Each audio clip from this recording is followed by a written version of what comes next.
जयराम हम संक्षेप बरनवाल स्वागत करते हैं आप सबके अवधि क्षेत्र विशेष के बीते 24 घंटा के प्रमुख खबर के साथ। हमीरपुर में द्विपक्षन में खूनी संघर्ष, लाठी डंडा के साथ कई राउंड में फायरिंग, महिला सहित 12 से ज्यादा जने घायल। आगरा में साड़ी के फंदा से लटका मिले पति पत्नी, घर के बाहर रोवत रही 2.5 साल के बिट्टी। पड़ोसी अंदर गए तो पता लाग कि अब पति पत्नी ना बचा।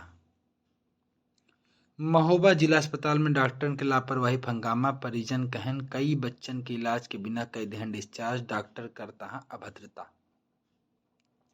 शाहजहांपुर में डीएम के आदेश पर कार्रवाई, 1 एएनएम 9 आशा 4 सीएचओ सेवा बर्खास्त, टीकाकरण कार्यक्रम में बरते रही लापरवाही। लखनऊ में सूफी संगीत जीते कई जने दिल, अवध महोत्सव में अली ब्रदर्स लगाएं 4 चांद, मंत्री जयवीर भी होकर लुत्फ उठान। लखनऊ के एसएनए में 5 दिन के वाजिद अली शाह अवध महोत्सव के बुधवार के समापन भय, जेकर मुख्य अतिथि उत्तर प्रदेश के संस्कृति और पर्यटन मंत्री जयवीर सिंह रहन। वह पतंग, अवधि परिधान, अवधि व्यंजन, चेस कंपटीशन के विजेतन के पुरस्कार देहन।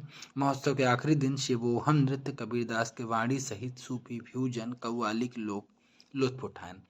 आज के अवधि क्षेत्र विशेष के प्रमुख खबर यह प्रकार से रही। बहुत बहुत धन्यवाद। आपन और अपनन के ख्याल रखें।